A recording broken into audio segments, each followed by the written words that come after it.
Welcome to a special edition of the Andy Beshear Podcast, a proud part of the SiriusXM Podcast Network.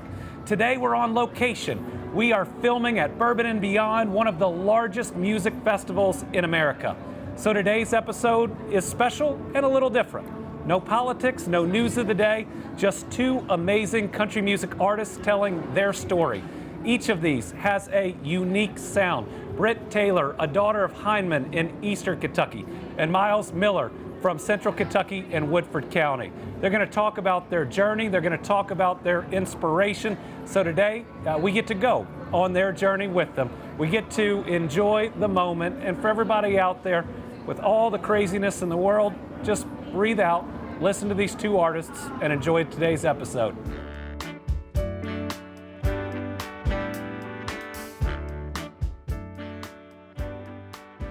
Today on the Andy Beshear Podcast, on location at Bourbon and Beyond, we have country music artist Brit Taylor. Brit has 3 albums she's put out. She has made a Grand Ole Opry appearance, and she is a daughter from Hindman, Kentucky. Welcome to the podcast. Thank you so much for having me. Oh, I'm thrilled. So, you being from Kentucky, have come to this, one of the largest music festivals in the country. What was it like to play in your home state in front of this big crowd? Oh my gosh. When they told me that I was offered a spot at Bourbon and Beyond, I freaked out. It was an immediate, I don't even think I looked at the date or anything. It was an immediate yes. That is my home state. That is the state of the bluegrass, and I will be there with bells on. Tell me what it was like when they announced you being a Kentucky artist, and that crowd just popped. Yeah, it's so awesome to have the support. I always say Kentucky loves Kentucky. Like, even if you're at the airport in any state in America, if they're from Kentucky, you know it because it's somewhere on them. So there's just a different kind of pride in Kentucky than anywhere else. So playing here today was just awesome. That is in our DNA. Yeah. Believe it or not, there is a governor from the 1800s that on his grave talks about people and their pride in Kentucky and coming home to Kentucky. So what I love about your story is you're very vulnerable about your journey. Maybe that's been helpful in songwriting. Mm-hmm. But where you are today, you've done on your own terms. Talk about that. Yeah, it's kind of gone a complete 360. I moved to Nashville when I was 17 to try and pursue country music because of Kentucky country artists like Patty Loveless and Loretta Lynn and the whole US 23 country music highway. That's why I wanted to move. And it hasn't been the easiest journey. At year 10, everything kind of had fallen apart. I was in a band and it fell apart, and I had my first publishing deal and it fell apart, and everybody's like, it's a 10-year town. And I'm like, if it's a 10-year town, I need to go home. Like, it's... You've heard that from other artists, 10-year town. Yeah. So I actually called a mentor that day that everything fell apart and told him I was moving to Kentucky. I was moving back home. I quit. And he was like, don't quit just yet. And he introduced me that day to David Ferguson, who introduced me to Dan Arbach. And then later, Sturgill Simpson made my record, also a Kentucky guy, headlining the show tonight.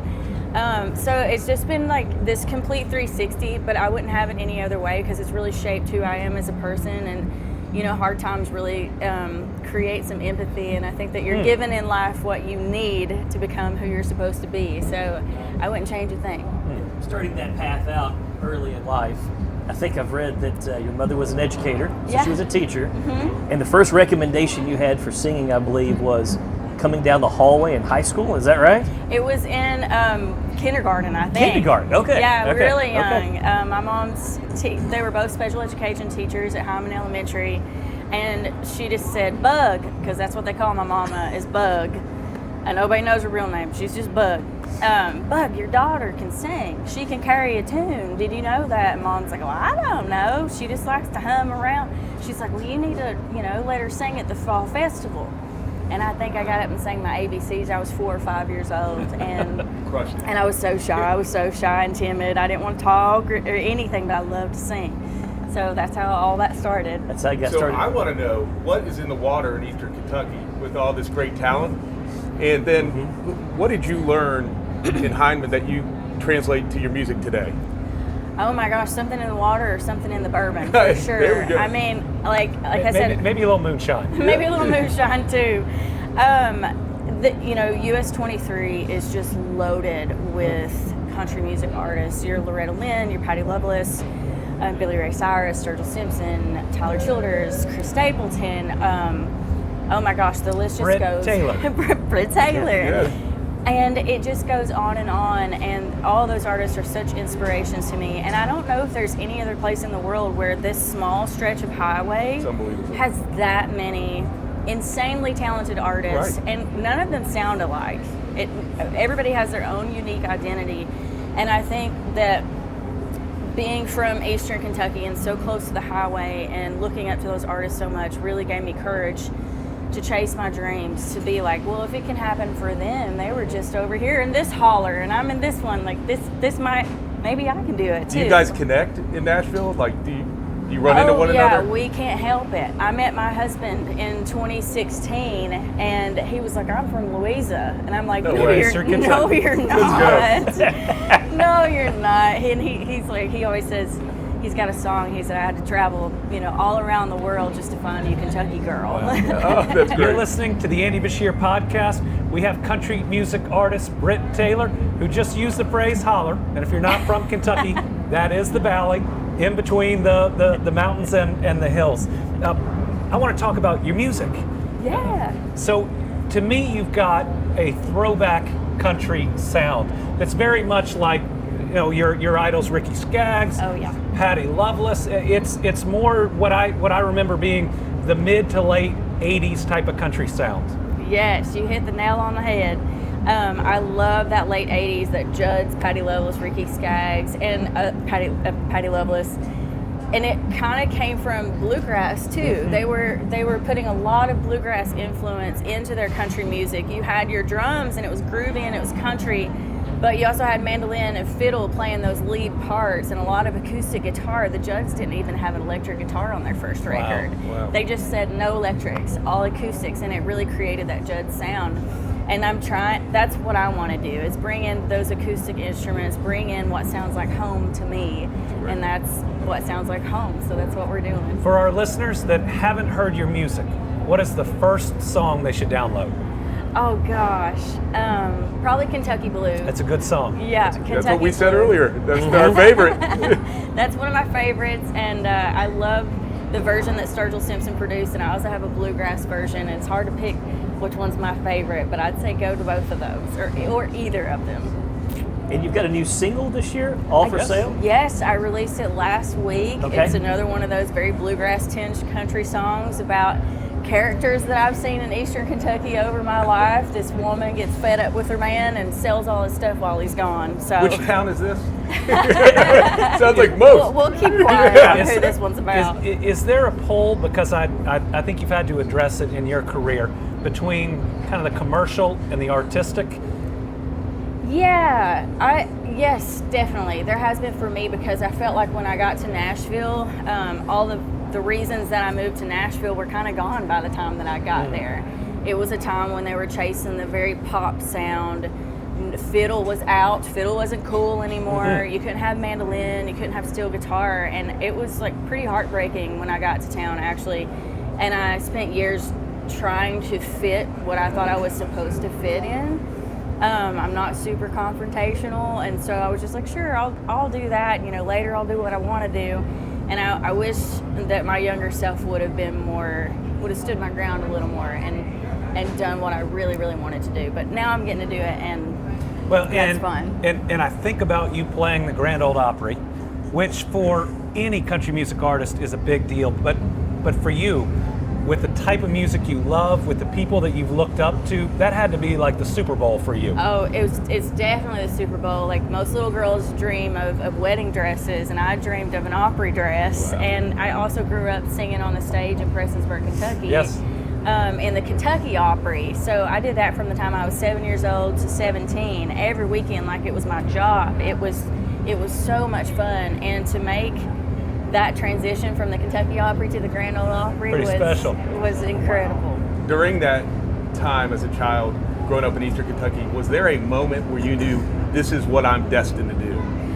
I don't know if there was a moment, but there was never a moment that I remember not knowing that that's what I wanted to do. I just, from the minute that I started singing, there was never a question of wanting to do anything else.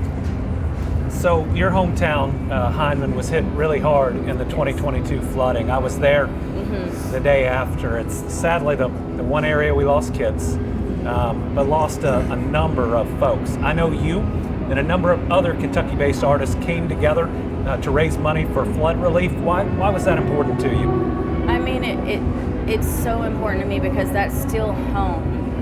And so many of those folks, they don't want a mansion on a hill. Yeah. They don't want all the things that so many of us want to keep up with the Joneses. They just want what they worked hard for and what they had, and it was wiped away. And it was just really important to me to get back home and support however I could. But when we build that high ground community called Chestnut Ridge, right there by the Sportsplex in Hindman, you'll have to come back and see it all. Oh yeah, I would love to. I love that. I got a question real quick. Whenever you're trying to break yourself away from this, yes, and you're trying to relax and just kind of find your own peace, what do you typically do, or where? Oh my gosh, I garden. Okay. And I have animals. Okay. I have my little dog Blue and 2 miniature donkeys and 4 pygmy goats. I moved to Tennessee and found the most Kentucky spot I could find to In your live. video, are those your donkeys? Those are my donkeys. Okay. Yeah, Sis and Molly. Yes.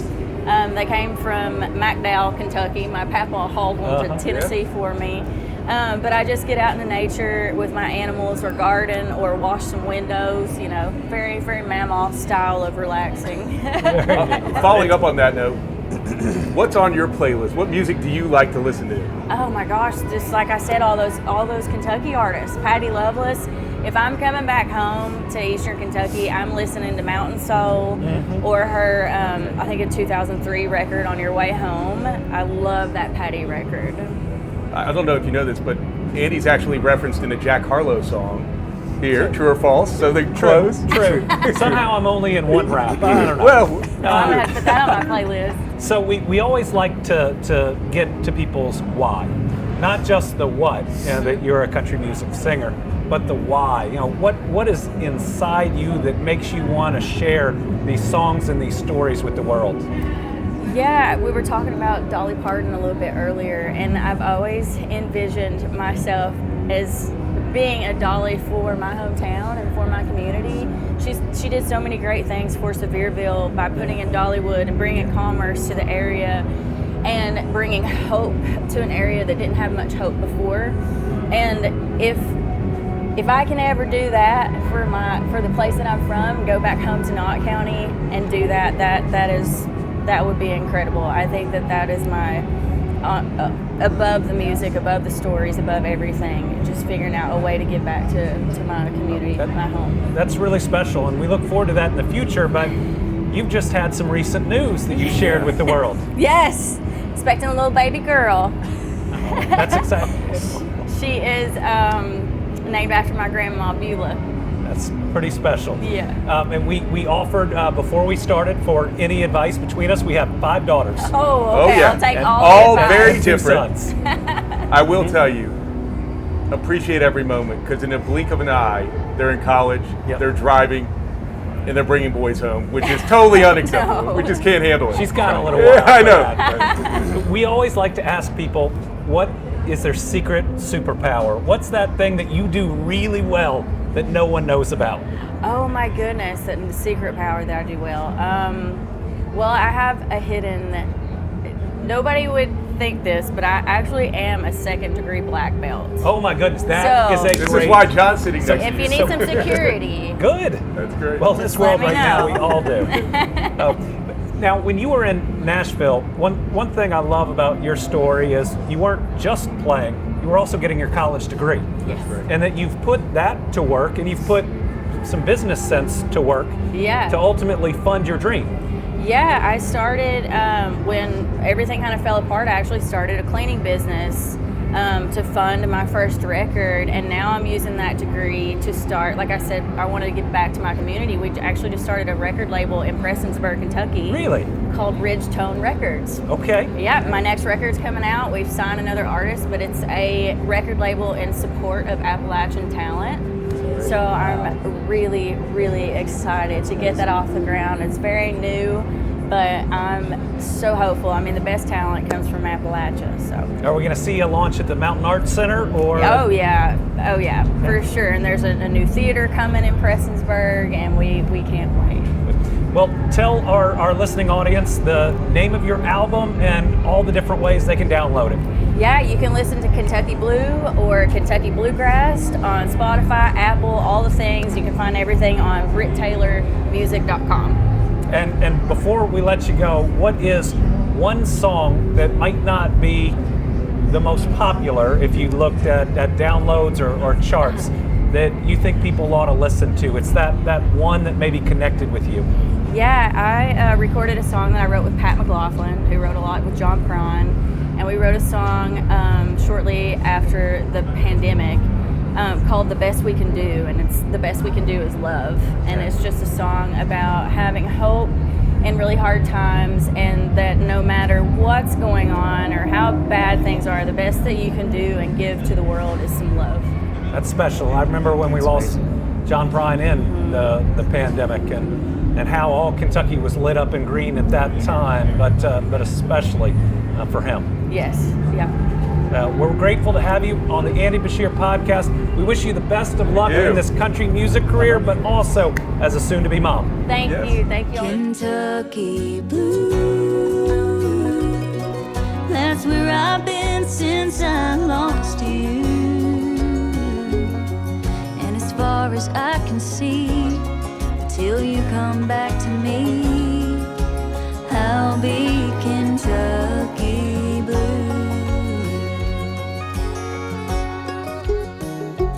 I hope you and that girl are on top of the...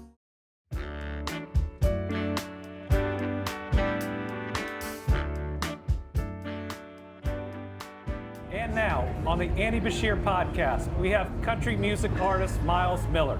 Miles was discovered through YouTube, playing drums, and has now played across the country and the world with artists like Sturgill, Simpson, and Tyler Childers. But he's with us today because he's released his second solo album, Mr. Runaway, with a number of great singles. Miles, welcome to the podcast. Thanks for having me. Thank you. So, you grew up in central Kentucky, yes, in Woodford County. Woodford County. What's it feel like to represent Kentucky all over the country? Oh my gosh. You know, I always say that people from Kentucky have such a unique mindset and view of the world, and it just continues to be true with all the music and art that comes out of there. You know, there's no place like it. It's great. It's the best. And to think this all started with a video on YouTube. Yeah. Tell us about that. Well, I would just put up drum covers on YouTube to sort of learn how I would play the drums, and I could see it. And you know, this was pre-Instagram days, pre-anything, so I would just throw it up on YouTube, and it would get some views. And you know, Dave Cobb saw it, and here we are, 13 years later. You know, so Andy, speaking of Instagram, our Gen Z crowd will be very proud of how we got Miles here today. Yeah. I was told, that to get a hold of Miles, we need to DM him in his Insta. Yeah. And I said, what? DM in his Insta? I did it, and he's here. I'm here. So it happened. It works. Well, oddly enough, I got a message on MySpace at the time from Dave. Yes. So I was, if that now ages you're even me. talking about Yes. Even me. I'm like, So dial up. in a future Gen Z lingo section, I think we ought to ask our kids what MySpace is. Yeah, that's a good one. Yes. Yeah, MySpace. Yeah. So you've really gotten to see the industry from two different perspectives. Yeah. Both as a member of the band drumming, and now with your own albums, two of them. Tell me the difference. Well, one of them, you know, has been a long time in the works with Sturgill, so that's kind of a well-oiled machine at this point. So we don't really rehearse too much. We don't really think about what we do. We just get on stage and go, you know. And jam. And with my stuff, you know, it's you got to find musicians that are available, that are down to do it, and rehearse all the time and kind of get it going. Because you're starting from scratch. You're starting from nothing again. You can't really just rely on anybody else's reputation. So, but it's the journey. You know, it's not the destination. So describe this new album for us. What you were thinking of when you put it together, and what you think people will get out of it. Well, I wanted this one, the first record was very singer-songwriter, so this second one I wanted it to be a little funkier, a little groovier, and maybe more drum-based, knowing that I would probably get out front and sing and play the drums a little bit more. So I just wanted it to be, you know, dancier, you know, more fun, a little groovier, funky, nasty. So I tried to just do that. Yeah. You have a single called Dr. Doctor. Dr. Doctor. That I think falls right into that. Yeah. Tell people why they ought to take a listen. Oh man, it's that's a play on words. You know, everything's. I'm talking to a doctor that I'm just kind of lying to about a heartbreak or whatever. Like, no, I'm fine. I'm good. You know, the voices are only whispers now. They're fine. It's not a tear in my eye. It's, you know, all that kind of stuff. But it's got a good beat. You know, and who doesn't like a sad song that you can dance to at the same time? You know? Listen, Weightless. Yeah, Weightless. Spaceman. Like, it's great song after song. The whole album's Thank you. awesome. I'm proud of it. So, when you look at like a stage or concerts you've walked on, you've looked out at the crowd, and then just kind of, oh man, here I am. Which one would you say? Well, how'd that make you feel? Well, it was this past couple of weeks ago at Grateful Dead 60th anniversary concert in San Francisco. Wow. Golden Gate Park. I mean, you know, 60, 70,000 people. And everybody there just as one big community. It was just a bunch of beautiful people, and the Grateful Dead's music, you know, just transcends space and time. So that was a shock. I mean, that was a lot of people, a lot of big vibes, but just super positive. So you talked about the journey earlier. You referenced 2011 graduate of Woodford County High School. Let's go Yellow Jackets. Let's go Yellow Jackets, yeah. So what did you learn in Central Kentucky that influences your music today? Well, you know, my family was very musically involved. I mean, through church, gospel stuff, like my grandparents, they sang and traveled and did all that stuff. So I think it's just, there's such a sense of community and music together that it's sort of one being. And I think that's kind of what Kentucky represents, is like, it's the Commonwealth, right? It's everything involved with the art, the culture, the food, the music, and the people. It's just that's just the greatest definition of community. And did you and Sturgill graduate at the same time, or around the same time? He's much older than me. He's much older than me. He's like 15 years older than me. But same Woodford County, Woodford right? County graduate. Yes, that's right. You're listening to the Andy Beshear Podcast, a proud member of the Sirius XM Podcast Network. We've got Miles Miller, country music artist, solo artist, about to drum tonight when we are filming this with Sturgill Simpson. We're at Bourbon Beyond, one of the largest music festivals in the country. Yeah. Yesterday, you played on your own.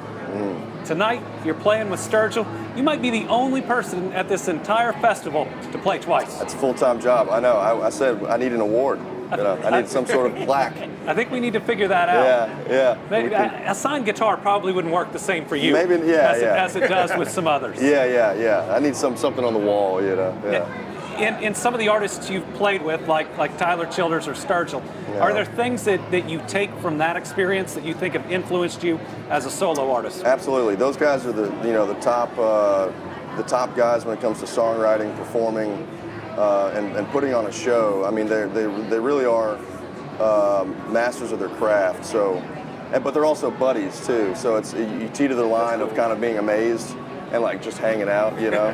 So, but I, of course, everything. I mean, I got to tour with Tyler a lot as well, and just hang with all those guys. And you're around masters, and you're going to pick up everything from them. Yeah. Was there a moment, maybe after the YouTube video, where you said, "I can do this"? This is something that I am good at. I'm going to have a career. Yeah. Well, you know, I took some chances. I went to college for a couple semesters, but that didn't really work out. And so I took a chance of not doing that, but wanting to get, you know, thrown to the wolves, get on the road a little bit. And so I started getting some gigs, and that's when I got the Sturgill call. So it kind of lined up, and I was like, okay, the universe is connecting me here for what I'm supposed to do. So it was definitely the Dave Cobb YouTube Sturgill thing that that was like, I'm in the right place, you know.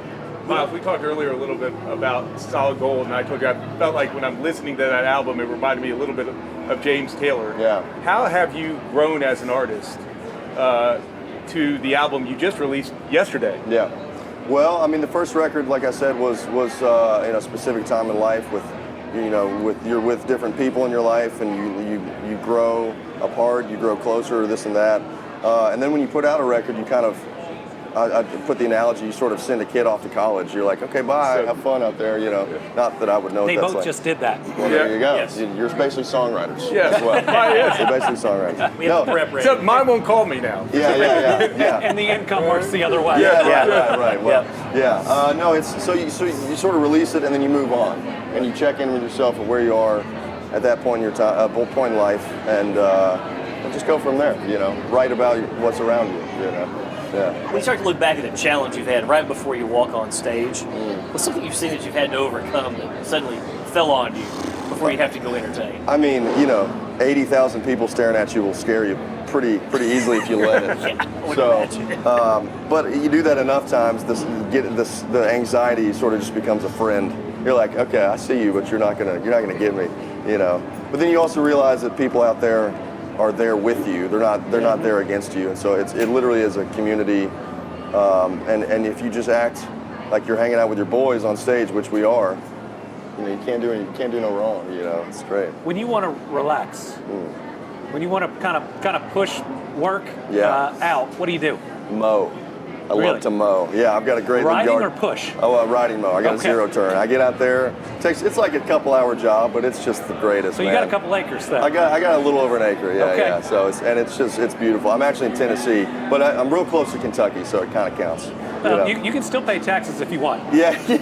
Listen, Andy just put the ball on the tee for me. Yeah. The next time you have time off and you come visit for sales, Yes. I'm going to take you to the Amston Bourbon Bar, goodness. and then Amston Free Station. rounds. I do free rounds I'm of there. bourbon, of course. I'm there.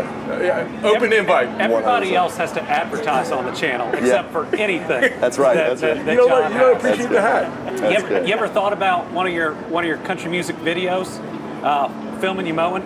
Oh, I did a little "What Does Miles Do When He's Off Tour" sort of video on my Instagram, and that's it got a good reaction because it was just silly. It was just silly. Yeah. Talk about social media and the importance, even as a singer-songwriter, about connecting with people and building an audience. Yeah, that seems to be like the main thing that everyone focuses on, is numbers and content stuff. And while that is very important, it's important to still be yourself when you put stuff out. I don't think you want to get in the trap of just putting stuff out just to do it. You still need wholesome content. You still need to be yourself and talk about, your truth, whatever your life is. You can't just throw it out there. So I asked Brit Taylor this question too about the pull between the commercial and the artistic. Oh yeah. Having something that might hit on a country music station right now versus sounding like you and saying what you want to say. Right. I mean, that's the battle we all face, because we want to be successful. We want to pay the bills with what we do, but you also want to be true to yourself. You got to go to sleep in your own head at night. So you want to be authentic. But I think there's a way to do that, because you can realize that everybody around you is kind of on your team. So it's a collective idea to sort of put yourself and brand yourself out there if you really want. Where do you want to be 10 years from now? Oh man, I want to have a little more acreage. Okay. A little more mowing to do. You get enough. You got to have the bat wing and the tractor. Oh yeah, absolutely. I want it all. But just I want to be playing music until I'm gone. It's just that's what keeps me alive. That's what makes me excited for life. It's Maybe a Grammy or two. Maybe a Grammy or two. I don't have one, but I've played on a Grammy album, so that kind of counts. They won't even give you like a knockoff The one to put up? musicians don't apparently get one, but I could get a plaque if I paid $50, but that's a whole other story. So but it still counts, I think. Out of curiosity, we've asked other artists this as well. What's on your playlist? What music do you like to listen to? Man, I'm in heavy jam band mode right now, so I've kind of dove back into Dave Matthews Band a whole lot as well. I was big into them. I actually saw James K, shout out, at a Dave show recently, so that was fun. Saw Fish last night. We're at Grateful Dead 60, so it's just all the giants right now. I'm just listening to all that stuff. Yeah. Do you get excited? I know you're playing here, but to come to festivals like this and see other artists? Oh yeah, I was here all day yesterday. If you can't tell by my red face and just sitting in the sun, and I saw everybody. It was great. I'm still inspired by all kinds of acts. Yeah. So we like to ask some personal questions too. Yeah. We want our audience to get to know you. What's your favorite sport? Oh, it's basketball. Okay. Basketball. Favorite team? The Kentucky Wildcats. I mean, I'm repping hard today, of course. We were in New York for the launch of the podcast on Sirius XM. We went to a Yankees game and accidentally made the national broadcast, but we had our swag on. Nice. And we were sitting next to Carl Anthony Towns' agent. Oh man. So he looked at us when he found out we were from Kentucky, and of course it came back to the Wildcats. Amazing. What's your favorite type of food? Oh man, it might be Thai food. That's always a go-to on the road. It's like it'll kind of reset you. You just how spicy? You gotta get it pretty spicy. That's the reset. You sweat all your sins out. It's really good. It's really good. Yeah. If you could go back in time and tell yourself to not follow one fashion trend, what would clothes fashion Yes. trends? Oh gosh, probably like the swoopy haircut thing, like that. It's always hair. That's right. It comes to hair a lot. That's the main look. You can tell when somebody's had a haircut. It could be worse. I had a bowl cut. Well, I had the same thing back in the day. Yeah. So yeah, definitely the swoop. I'm just jealous of people with hair. So Well, listen, I'm not too far behind. What is your secret superpower? That thing you're good at that no one knows about? Oh gosh. I mean, I really am pretty good at mowing. I gotta say, I do the stripes. It all comes back to mowing. It looks like when you come and I do the stripes. I double cut. I weed eat. Describe this lawnmower That's for us. legit. Like, what kind of mower are we talking about? It's just a zero turn, Husqvarna shout out. You send me all the free mowers you want. It's I just double cut. It's great. new spokesperson for this lawnmower. I'm telling you. I'd be happy to be. Yeah, no, I love it. I kind of get obsessive about it, and I'll try different things, but I end up just kind of going back to the regular old stripes, Yeah. So. What do you look for in friends? You've got a very outward-facing job. You're gone on the road a lot. I mean, I've been lucky to have kind of a handful of friends from the beginning. My oldest friend in the world, John Whitehead, is still my buddy. We met when we were 7. He flew in for this to just come see me play. He's that kind of friend. He's the best. They've just got to be real. Anybody that's just real, trustworthy, just kind of supportive of what you're doing. Well, but also, tell it to you straight as well. You don't want anybody to just tell you anything. So people like that. I look for friends that'll podcast with me, and people named John. Yeah. It's a really select group. Yeah, Exactly. That's great. Corner of the market. Thankfully, it's a common name, so I have a few choices. That's right. And I found these guys. That's great. That's good, man. Well, Miles, thanks for being on the Andy Beshear Podcast. We wish you nothing but the best. Thank you. To our audience out there, make sure you download his 2 new singles. Make sure you check out the new album. Tell them one more time about the album. Yeah, Mr. Runaway. It's a collection of songs that's been, my life for the past few years. And you can laugh, you can cry, you can get mad at it. You can love it, you can dance to it. It's got everything. And now on the Andy Beshear Podcast, my single, Doctor Doctor. Doctor, doctor, nothing's wrong. I've been getting on just fine without her. She said, tell me something true. Said the sky's green, the grass is blue. And I ain't drinking all night long. Haven't sang a single song about her. Doctor, doctor, I'm alright.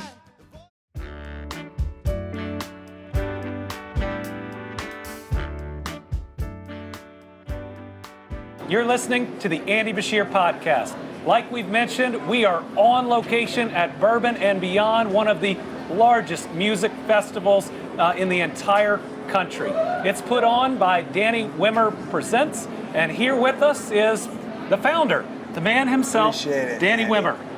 Appreciate it, Governor. I'm so proud to be here next to you. And you've got your general manager who helps make all this happen. Yeah, she is, I got these crazy ideas, and she kind of makes it happen. The problem solver. She's the problem solver. Chamie McCurry, thank you for joining us on the podcast. Yeah, thank you for having us. So this festival could be anywhere, but it's at Louisville, Kentucky. over this set of days. Tell us why Louisville. I spent a year here, and what happened was I was meeting the mayors, I was meeting the council people, I was meeting the hoteliers, I was meeting the people. And I'm originally from the South, and something connected to me. I called up Chamie, I said, Chamie, you know what? Before we start a bourbon, there's something special going on here. There's something rising. Let's start a festival first before we start the bourbon. And then we started this festival called Louder Than Life. So, Chamie, you get this call from a guy you think is going to start a bourbon. By the way, by the way, we have a festival that's 2 hours away from here. It's just going, what, we're going to compete with ourselves? I said, there's something happening in Louisville and Kentucky. Tell us what you thought getting that call. I think it's really about falling in love with the people and wanting to showcase the culture to the world. Yeah. And instead of making a product that leaves Kentucky, it's bringing creating a product that brings people into Kentucky. Yeah. And, you know, the people here are the biggest part of why we are so passionate. And being able to showcase that now with an international audience is really special. Yeah. So, yeah, I mean, I think it was the right call. Here we are, 12 years later. Yeah. With two back-to-back festivals. Yeah. Our boss is the fans. You got a lot of bosses. We have a lot of bosses. Because every night we get a scorecard, right? That's right. We do. And we listen. And we try to give more value for the dollar. You know, we're competing with so much stuff. There's so much great things you can do just at your house. And we're in crazy times. And what we try to do is we try to create things outside of music that you can't get maybe at your local concert. So we'll add special things. So when you get here, that if we can get the food and the drinks and the secondary experience, and we can get the sites right, it gets to be, artist is always going to be number one. But if we can get our site to match an artist performance, that's how it all kind of rises. And that's why we're always trying to find new things. Because we'll have people coming here year after year. We want them to seek change. So, Chamie, when you look at putting something on of this scale, I mean, it's enormous. Yeah. Multi-day, what'll be the height of the attendance? So between the eight biggest days of music in the United States, between the 2 weekends, we're going to have almost over 400,000 people. So from a logistics standpoint, how do you put it together? Yes. We employ thousands of people, but really we have an unbelievable operations and site team that their engineers and mapping have been working around the clock in producing this, and then they've been on the ground for a month building it. We build cities in weeks and provide all the services that a city provides inside of our festival grounds. And it's really impressive. We have a wonderful team that's very dedicated. They care a lot about what they do. They are passionate about our fans, and they work really hard to produce these experiences for them. So when this wraps on Sunday, do you immediately start planning for next year on Monday? Whoa. We have Louder next weekend. Oh, yeah, there we go. All right. And Louder is going to be, we're going to set all-time records for the biggest rock show to ever happen in America. In North America. Yeah. So tell the audience about Louder Than Life. Louder Than Life is a hard rock, and has some metal in it. And listen, when you walk out there, you might not like hard rock or metal, but I think we've done this before. He'll walk out in the audience, and he'll be like, I didn't know you he'll see friends out there, and he'll be like, what do you mean? I didn't know you like Metallica. Wearing the t-shirt? I didn't know they had the Kiss makeup, much less dressed up. I love it. Yeah, like Louder Than Life is 30%, 40% of the voters, and listen, what we're trying to do is we're trying to take care of the whole community. We're going to do a lot more. We book venues here. That's great. It's all about community, and we try to get Hometown Rising off, which is a country show. And I'm not going to say it's not going to come back, but what you're seeing is we're mixing a little bit more country into Bourbon and Beyond. But there's things that you and I can come together and go, here's an initiative I think we need to do. And I want you to look at us as a partner. We want to make sure we're taking care of the community the whole state. One of the ways that you take care of the areas that you have your festivals in is your foundation and the great work that it does. Talk to us a little bit about how that foundation gives back. What you're seeing from us, besides we opened an office here, and we've hired a lot of Louisville people, we want you to feel us year round. We don't want any of the locals to go, oh, here's this LA company coming in, they make this money, and they take it out. No, that's not how we think. I got local restaurants here. You'll see me in the art museums here. You'll see me with speed museums, raising money for them. It is so important. I need Kentucky and Louisville to feel like this festival is bigger than us. I want this festival to feel like Kentucky's festival. And the ways you do that is, it's not a one-way thing. It isn't, hey, let's go make some money and take it to LA. No, I think about the valet guys at the Omni or the Marriott's, because when I walk in there, they make me feel so good. They go, thank you, this is the best weekend. I'm gonna have an incredible Christmas because I just made, and then the restaurants are happy, and it's just, that's how money trickles. It turns over 3 times. I think for the foundation, we just did a 10-year commitment to U of L, the NIL program. Yes. Yeah, which is really exciting. And then we also work with Kroger Dare to Care, and then every year we select a handful of additional local charities to give back to that really can change the trajectory of those local, smaller. It's very important. I was looking at that list, and I'm proud of you all.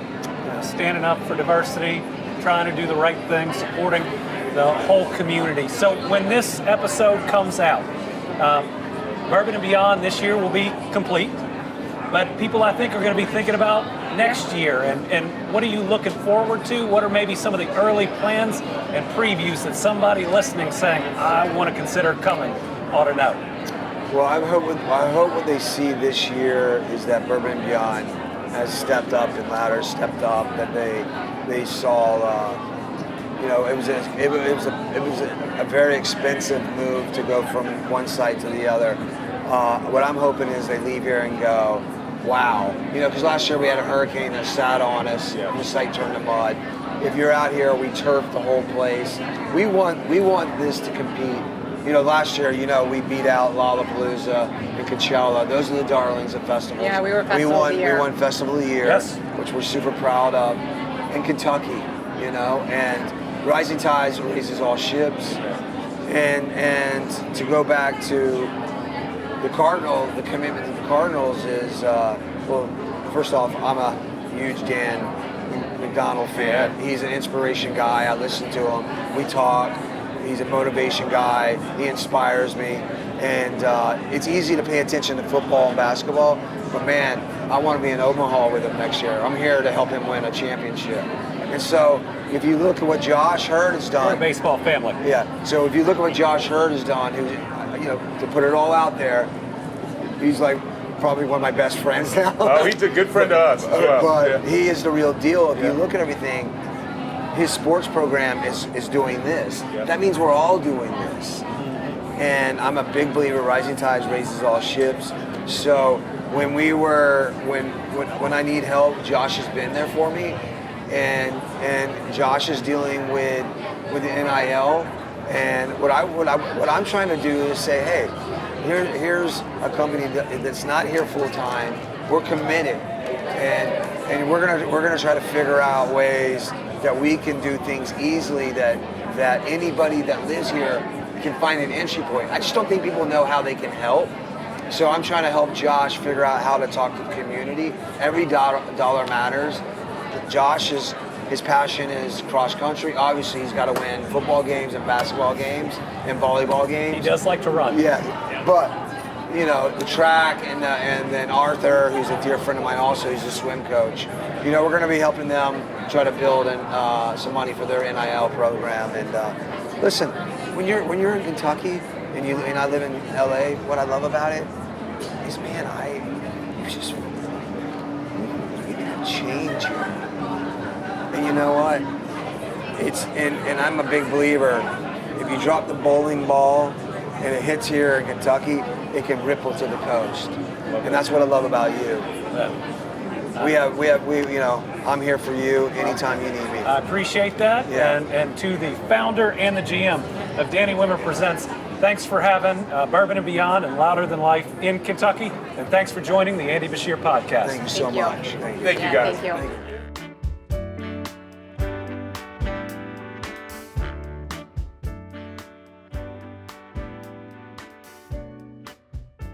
Now, on the Andy Beshear Podcast, a proud member of the Sirius XM Podcast Network, we have a friend of mine, the president and CEO of Louisville Tourism, Cleo Battle. Cleo, welcome to the podcast. Governor, thank you. It's good to be here with you. So tell our listeners what it's like to lead tourism for a state's largest city. Yeah, it is fantastic. We have the opportunity to bring hundreds of thousands of people to town every year, whether they're in a hotel, whether they're in the convention center, or they're out here at the festival grounds for this big festival we have today.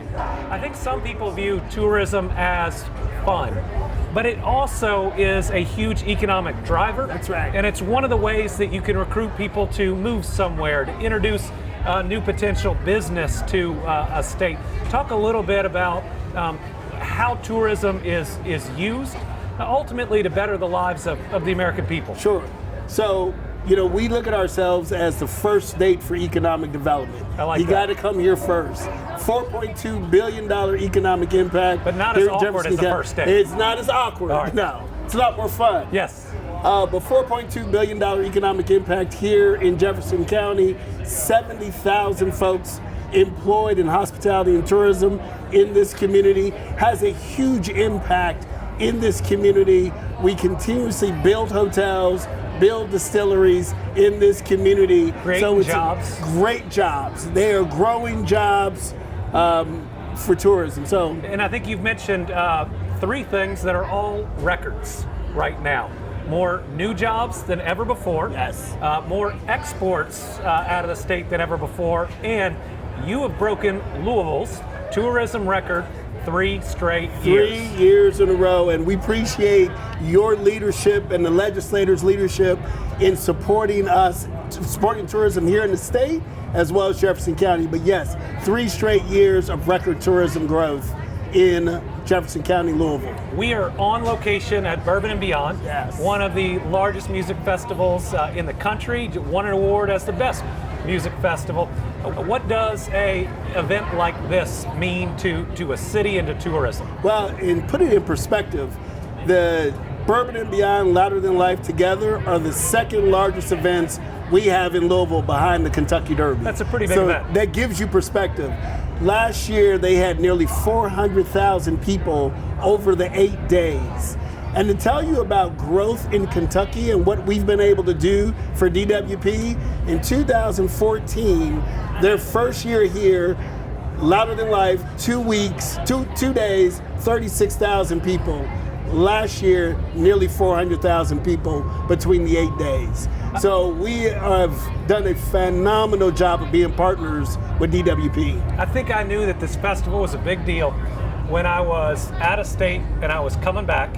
Got to the gate to get on the plane to come back to Kentucky, which is normally when I run into a whole bunch of people I know.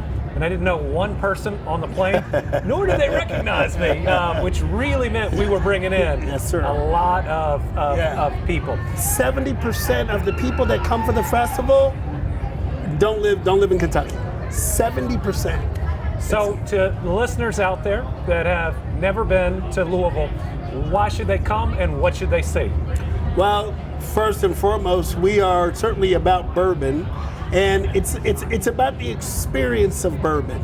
I tell folks all the time, we're not a beach, so no one's really coming Saturday to Saturday, but Thursday through Sunday, the experience here with our bourbon, coming out to see the Derby Museum in Churchill Downs, coming to see Ali at the Ali Center, Slugger Museum, and they're experiences that you can't just go and do anywhere else.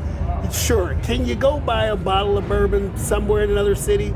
You can't get the experience, the culture, and the character of what it means to our community. And that's what makes us special, and that's why people continue to come back. 19 million visitors a year come to Louisville every year. That's a pretty good pitch. Yes. Cleo, thanks for being on the podcast. Thank you, Governor. Appreciate you.